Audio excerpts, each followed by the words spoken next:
Oh, I am. I had to have this ridiculous plan forced upon me by an unjust and demanding boss. I am sure many can relate. My contempt for you is unimaginable. You were sabotaging my political career for the sake of your vanity project. No, Prime Minister, it's your vanity project. Well, here we go. Members of this House, people of this nation, I stand before you with a proposition, a game-changing plan. Do you believe Britain should be an independent, sovereign, self-governing nation? Oh, you don't, Caroline? Well, that's why you're in the Green Party, isn't it? Hooray! Sometimes people say to me, is Britain ready for the 21st century? I say no, because we've still not freed ourselves from the chains of socialism. That is because that ends today. Today, the final legacy of that bold little Bolshevik Attlee is done. The National Health Service will cease to exist at noon tomorrow. It has been sold to a legitimate and trustworthy group of foreign investors who emailed me yesterday. Soon, Britain will be free from the shackles of the government and can finally become Singapore upon Thames. Oh, good Lord, that was awful. I will need a miracle to get back on side. God, if you are listening, I'll owe you one. Now you have to be the speaker.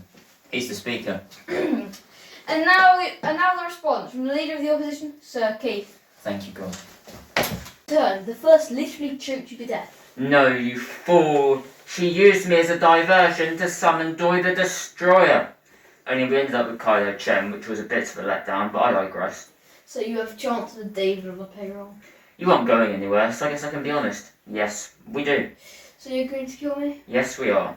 You're simply being detained so you can watch your precious country fall apart. The British people won't stand for this. Need I remind you, the soon-to-be new Prime Minister is going to have a Death Star at his disposal. Why do you want so much control of the UK?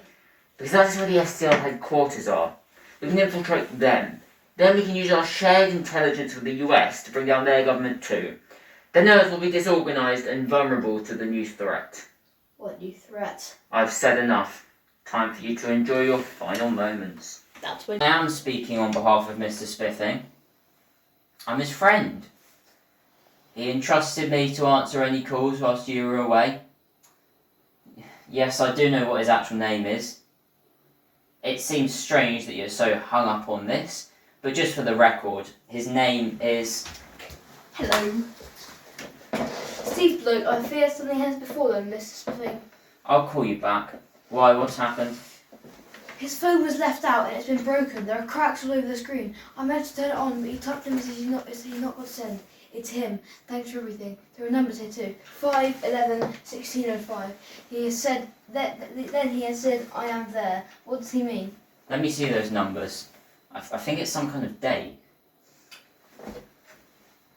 But why? What happened on the 5th of... Oh my word, the ruling verdict going to blow up the Parliament. They must be keeping Mr. Spiffing underneath. Either he'll be discovered and take the fall, or die in the explosion and be out of their way. We have to warn someone. Who? We aren't Mr. Spiffing. We don't have magical powers. But what about the SDL? They're away. Lord Poppadom, Tom the Titan, anyone? I can't contact them. Besides, they'd never make it in time. Then I guess we are on our own. But we'll just be walking into a trap. People will die if we do nothing. But yes, but what help can we be? Look, we may not be perfect, but we are British, and that's close enough. You must channel the spirit of the Blitz. Never surrender. Fight on to the bitter end. As Al Murray said, we haven't lost a war in 1,000 years, and I don't plan to start now. The ruling veil picked the wrong lion-hearted Englishman to mess with. Look, if I'm going to die, at least tell me who you are. Maybe. Everyone bar me in this building will die soon. You mean you and Chancellor David? That's what he thinks. The naive, ideological fool. You haven't warned him. No. As soon as the NHS dissolution bill passes, I will time the explosives and get out of here. No one will be any the wiser. They're all preoccupied with Chancellor David. The perfect distraction, really. That's ingenious. The first must have come up with it. I came up with it. That's surprising. You don't strike me as a type.